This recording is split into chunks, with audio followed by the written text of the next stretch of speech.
Top 25 all-time favorite bloopers from space. And without further ado, let's jump right into number 25. This one never gets old. Scuba tanks in space. Very obviously, a scuba tank. Moving on to number 24. Ed White with the Gemini 4 mission from 1965. And did you catch that? He turned his head. Let's see that again.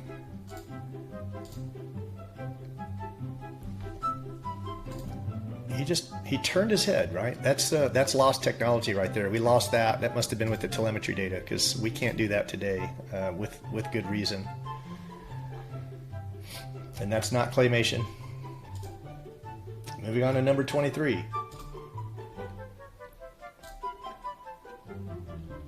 All right, whoa, what's going on there? That must be a gravity pocket. Gotta be. Has to be a gravity pocket. There's no other way to explain that. Oh, or is there?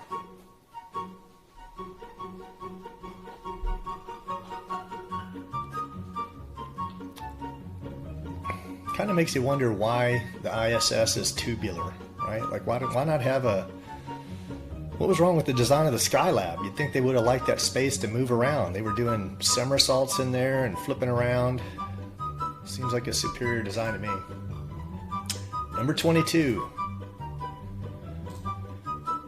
The good old CGI overlay failure. That's not good.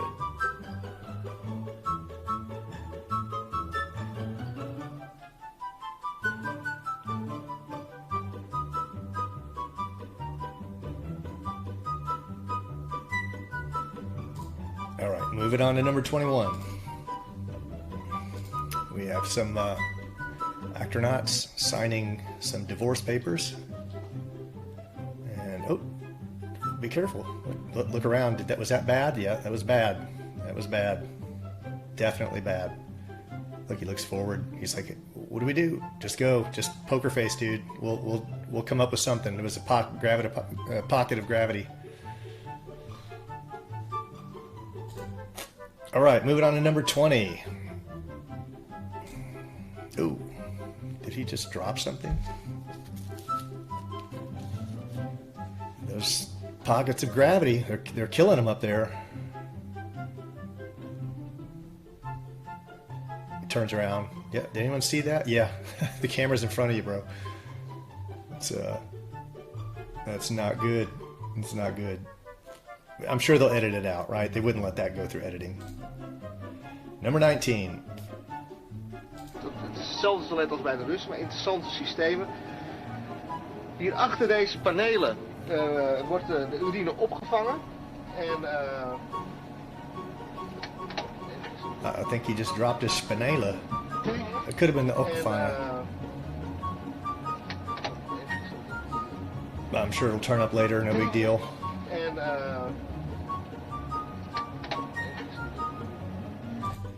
all right, moving on to number 18. On it and get cleaning my teeth. So I'm going to suck off it, because where else would it go? And the interesting thing about this video, watch Chris Hadfield here. And this bag of water, I guess they added in post. I guess you've got multiple layers, right? This is one layer, and the background's another layer, and they added this in. When they speed up, right? This is just augmented reality. That's all it is. But his microphone, when they speed up, the bag doesn't speed up. Watch. Now this is just him brushing fast. But watch when he actually there. Here you go. This is fast forward. See? Now hit rewind and go back and look at the bag. The bag never changes speeds. It's always going at the same speed. So you can see. And they really sell the scene with the watch, right? We'll show at the end. We'll talk about how they do that. Well, I'll show you how they do it. I got a mouthful of toothpaste stuff. I got a dirty toothbrush. We don't care, Chris, honestly. Number 17.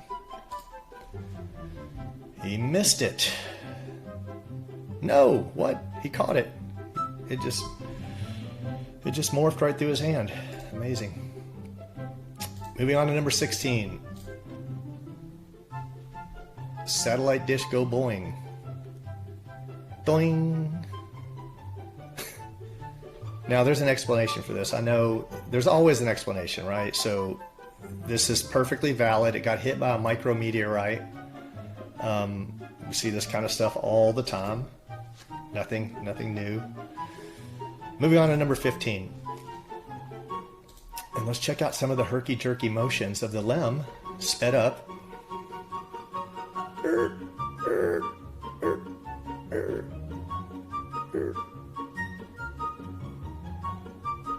That is crazy, right? Like look at these motions. It just turns on a dime and stops, right?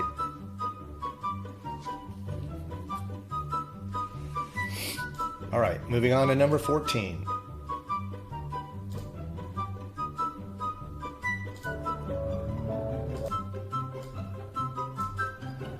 So let's check out what I can only assume are lightning strikes. All right, look at them. Look at them in the background there. See them? Let's see if they fly. Let's zoom in on them and see what they do. Look at this. Why do the clouds around the lightning strike, why do they move? Right? You can clearly see the clouds that the what's the word for that? I don't know. That the pixels around the clouds are getting pushed around, right? Lightning would just, it wouldn't push something next to it. When you illuminate something, you don't have to push something back. This is like manipulating matter. This is obvious CGI, right? I guess they never expected anyone would zoom in on that. I don't know. Number 13.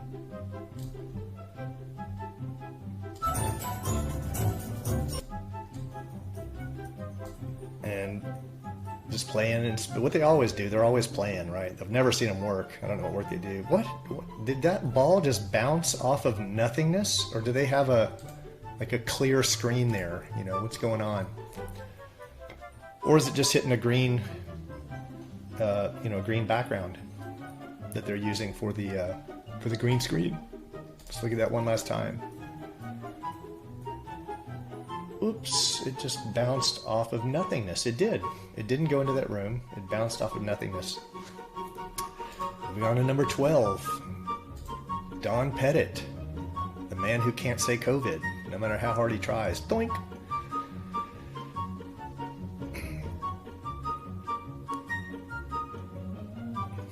Doink! It's okay. Just get some hand sanitizer later. I hope they've taken care of that problem. There are so many videos of insects in space. All right, moving on to number 11. And another augmented reality failure. I don't know what he thinks he's putting on the shelf, but it's not that hat. So whether his contacts, if they were that far along at the time, or the screen he's looking at in the foreground, whether that just glitched out and he didn't know what to do. He's obviously handing something off, but there's nothing there. Moving on to number 10. All right, got this little android in space floating around. Doink! What? What just, everything, zero gravity, gravity. What? That makes no sense. There is no logical explanation for this, because that ball is clearly in anti-gravity, and then there's gravity. Anti-gravity, gravity. I'm sure there's an explanation, right? Because if there weren't an explanation, it would mean we're being lied to. There's got to be. Number 9. All right, this actornaut has just flew in from the room above, and nothing. What? What is that? What is that? Is that artifacting? It's got to be artifacting, because nothing else makes sense here. It looks like a harness. It's almost acting like how a harness would act, and there's even a bump right there. But that's got to be a natural bump, and that harness has to be it has to be artifacting. It's got to be. All right, coming in at number 8, Chris Hadfield, giving it to us again. I don't know what's going on here, Chris. Maybe you could explain to us, like why you have these little bumps on your back.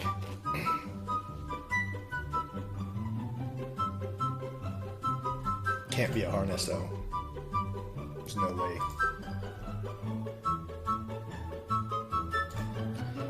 All right, coming in at number 7. And let's look at this actornaut on the right. Let's look at his foot. It'd be his left foot, the far right foot, right? Now, I don't know why my little video bar is not going away. It has been going away and it would mess up this one time. But his foot's invisible, right? You can see through to what should be beneath his sock, but it's on top of his sock. It's got to be artifacting, right? It's the only thing it could be. Moving on to number 6, the classic CGI overlay fail, right? So you even see the green screen in the background, and it's just the foreground objects, right, that are being projected onto the second layer that glitch out. Moving on to number 5. It's an oldie but a goodie. Ooh. Where's he going? The 5th dimension.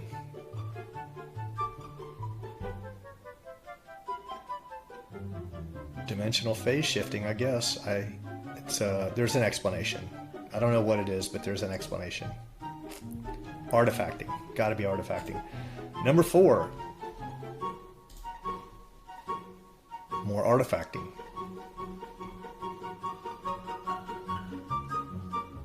Because there's no other explanation. Moving on to number 3. Oh, did we just swipe in an entire astronaut? How do you... Now go back and watch if you need to, but these flags in the wind, they never lose their continuity, right? They keep... Watch everything in the background, and you'll see that everything is absolutely has absolute continuity, except for him. They just swiped him in. Why would this right here tells you beyond a doubt, without dispute, that they are using layering with CGI, right? Or layering. Well, this would be just green screen, but other videos show you that they're using CGI and augmented reality. Moving on to number 2. And this one never gets old. This is by way of taboo conspiracy.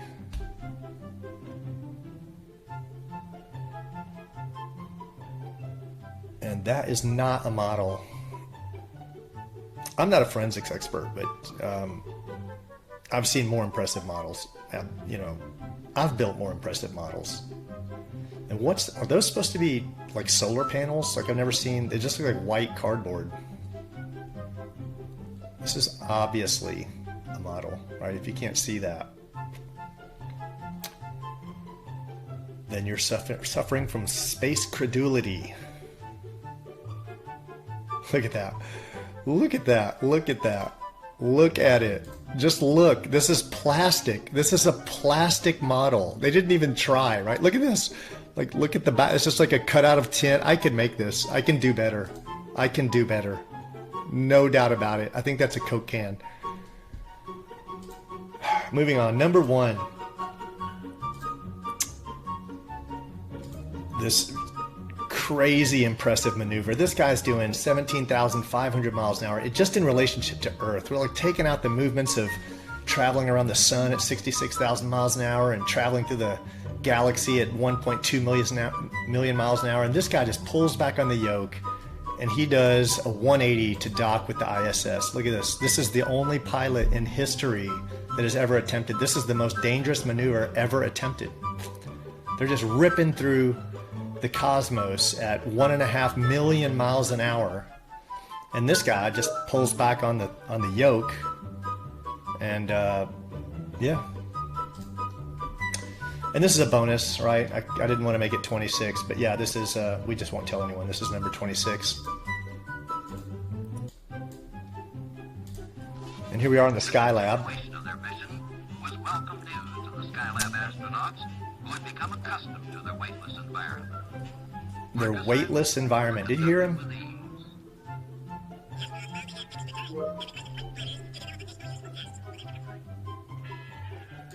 This is supposed to be a weightless environment. Weightless, right?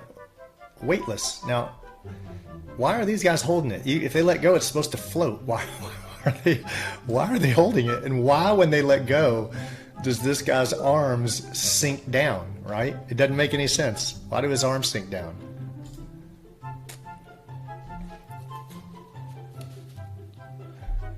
And why do these shake back and forth, right? With all that momentum and inertia, like why does that?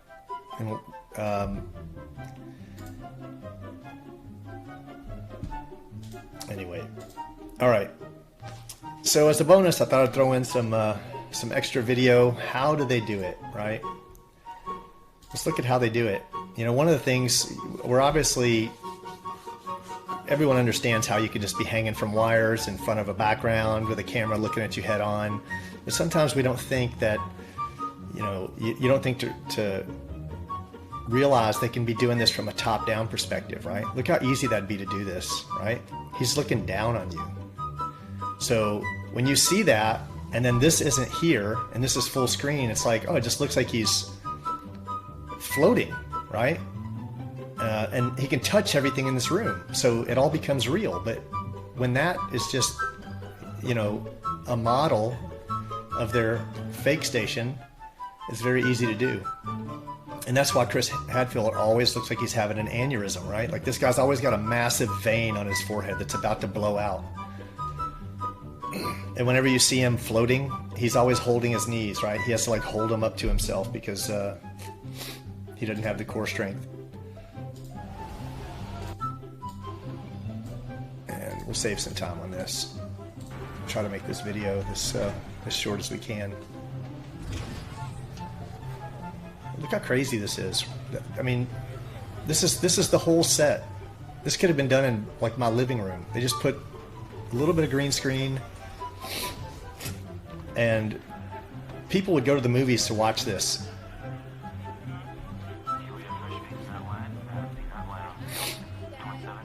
This is probably some dude working in India for 75 cents an hour who got paid 35 bucks to make this whole scene.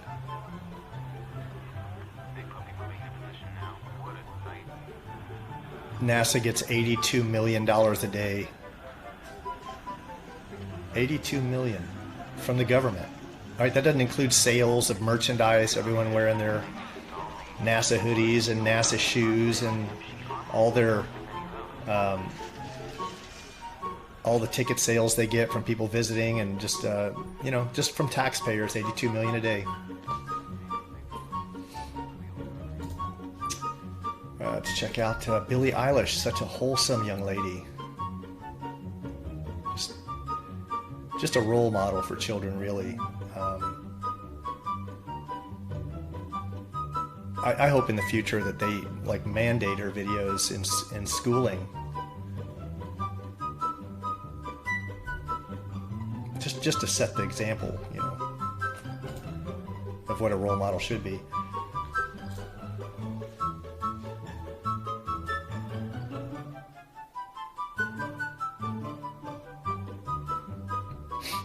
So, zero-G planes, CGI, augmented reality, harnesses from angles you wouldn't normally think about, but this is the best one because this is how they do the watches and the necklaces.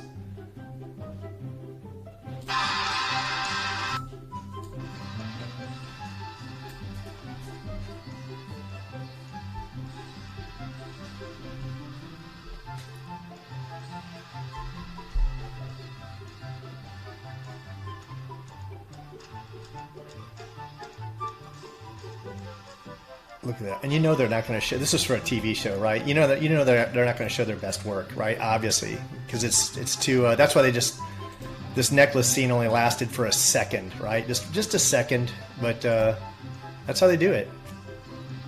And if you pay attention to their necklaces and their watches, you can see them go invisible, and you can see the overlay, like the lines of where it terminates on their wrist shift sometimes. So that's how they do it. That's what sells the scene, is when you add in those little details like the floaty necklace and the floaty watch, and then they're coming at you from a top down so your brain can't put stuff together, right? They're just tricking you. It's just a trick. But I thought I'd save kind of the best for last, right? Like this is a television show. Nobody even knows who this is, right? They didn't save this for a Tom Cruise movie. This isn't an astronaut. This dude's not in space. Again, this is from a television show. And look how convincing this is. If you had told your average NASA fan that this dude was in space, they'd buy it. They wouldn't doubt it for a second. That's how easy it is to fake space. And that's all the video I've got.